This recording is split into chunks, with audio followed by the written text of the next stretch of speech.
Pedro Alonso Lopes, conhecido como Monstro dos Andes, foi acusado de ter matado mais de 300 meninas em 3 países diferentes nos anos 80. Ele é considerado um dos criminosos mais perigosos do mundo e ainda hoje a polícia não sabe do seu paradeiro.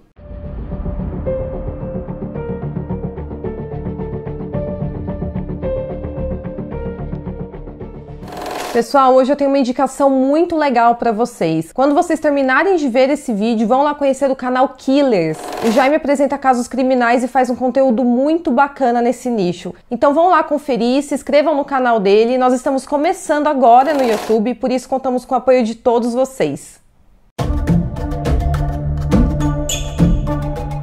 Pedro Alonso Lopes nasceu no dia 8 de outubro de 1948 na cidade de Tolima, na Colômbia. Filho de Benilda Lopes de Castaneda e Midardo Reyes, Pedro teve uma infância bastante difícil, com uma família humilde, e após seu pai ser assassinado na porta de sua casa com cerca de 6 tiros, sua mãe passou a trabalhar como prostituta. Como a casa era pequena e ela cuidava sozinha dos filhos, ela tinha que atender os clientes dentro da casa. E o que separava o cômodo que ela trabalhava do cômodo em que as crianças ficavam era apenas uma cortina de pano. Pedro, obviamente, podia escutar todo o processo de atendimento da mãe e por isso desenvolveu uma curiosidade descontrolada por sexo, que fez com que, quando ele tinha apenas 8 anos de idade, tentasse abusar de sua irmã mais nova. Benilda acabou flagrando Pedro na época, que, segundo ele, em entrevistas posteriores, sua mãe o expulsou de casa por causa do episódio. Já na versão de Benilda, ele quem teria fugido de casa. Embora a gente não possa confirmar a razão pela qual Pedro saiu de casa, o fato era que ele passou a morar nas ruas com apenas 8 anos de idade. Após fugir de casa, ele conseguiu chegar a Bogotá, a capital da Colômbia, e um tempo depois de estar nas ruas, um homem de meia idade o acolheu em sua casa. O problema é que esse homem era um pedófilo que passou a abusar sexualmente de Pedro diariamente. Ele foi mantido em cativeiro por um tempo até conseguir escapar e voltar para as ruas. A vida nas ruas era uma vida de difíceis guerras diárias, era uma guerra para conseguir comer, dormir,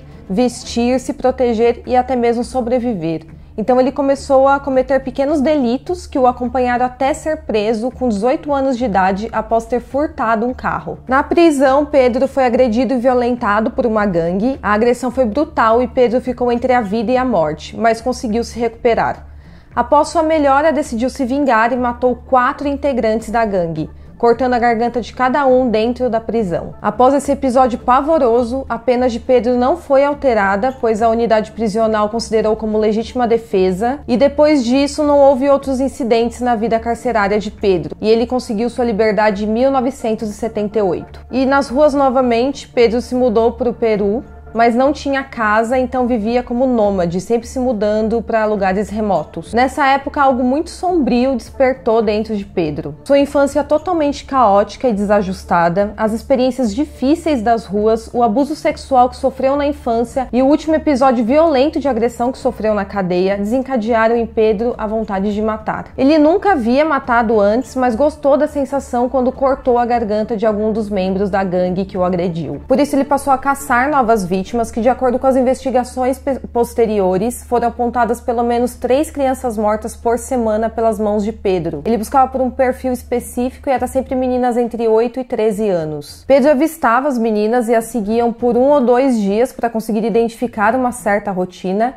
e segundo o próprio Pedro, ele preferia que suas vítimas transmitissem um ar de inocência, confiança e que fossem muito bonitas. Depois ele se aproximava da vítima e oferecia algum tipo de bugiganga. Como ele era um andarilho, ficava em regiões mais pobres dos países que passava, então enganava essas meninas dizendo que o que ele estava oferecendo ajudaria a mãe delas. As meninas que acreditavam nele o acompanhavam até um local que ele julgasse ser seguro para abusar das meninas e em seguida matar. Pedro contou em entrevistas que passava a noite torturando as garotas e só as matava pela manhã, estranguladas, porque gostava de ver a vida esvaindo por seus olhos e, segundo ele, o contraste do nascer do sol fazia com que tudo ficasse mais bonito. Além disso, ele gostava de amontoar os corpos de pelo menos 4 vítimas para fazer uma espécie de chá da tarde bizarro, momento em que conversava com os cadáveres como se estivessem vivos e depois ele os enterrava e seguia para outro local em busca de novas vítimas. Pedro matou mais de 100 meninas em cada país que passou. Ele disse que buscava por meninas que ajudavam suas mães ou que estivessem pedindo alguma coisa na rua, normalmente meninas pobres. Ele disse também que meninas equatorianas eram mais gentis e confiáveis, mais inocentes e fáceis de manipular. Segundo ele, os motivos para matar as meninas seriam para salvar elas, pois o mundo era cruel demais e a inocência delas estaria preservada se ele as matasse até os 13 anos de idade. Se estivessem mortas, elas nunca iriam perder sua inocência e não teria que enfrentar uma vida de pobreza. Em sua cabeça doentia, ele era uma espécie de anjo salvador. A polícia do Peru, do Equador e da Colômbia passaram a investigar o desaparecimento de tantas meninas, mas como Pedro era um nômade que ninguém conhecia, nunca permanecia tempo suficiente para se estabelecer em um local, e nenhum corpo foi encontrado.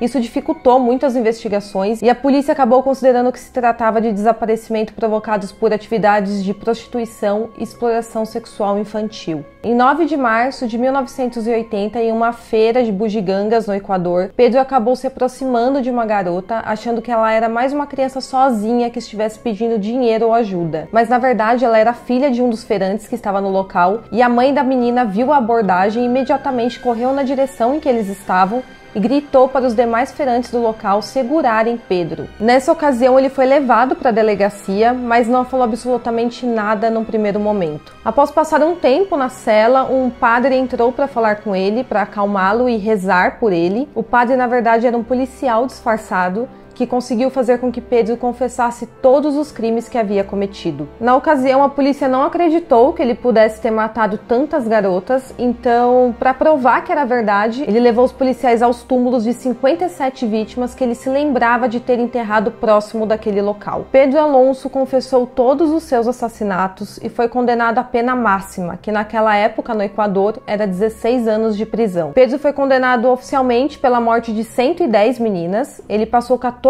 anos numa prisão do Equador e foi deportado para sua terra natal, para a Colômbia, por bom comportamento, onde passou mais 3 anos no hospital psiquiátrico. Em 1998, Pedro já estava livre e foi procurar por sua mãe. Eles se encontraram e ele pediu dinheiro para que pudesse viajar. Ela então deu o dinheiro e ele nunca mais foi visto. Em sua vida, Pedro matou pelo menos 100 meninas na Colômbia, 110 no Equador e 150 no Peru. Ele ficou conhecido como o Monstro dos Andes, porque todas as meninas que matou no Peru viviam entre as tribos da Cordilheira dos Andes. Em 2002, ele apareceu nos radares da polícia novamente pelo cometimento de mais um homicídio, mas ele nunca foi encontrado. Ele ficou por um tempo na lista de procurados da Interpol e estima-se que o tempo de atividade criminosa de Pedro seja entre 1969 e 2002 e que ele tenha matado mais de 350 garotas, embora tenha sido condenado oficialmente apenas por 110 assassinatos. Ninguém sabe seu atual paradeiro, mas se ainda hoje ele estiver vivo, ele tem por volta de 74 anos de idade. Então esse é o caso de hoje, eu espero que vocês tenham gostado do vídeo. Não se esqueçam de curtir e se inscrever aqui no meu canal, ajuda muito na divulgação dos vídeos. Eu espero que vocês tenham gostado e até o próximo caso.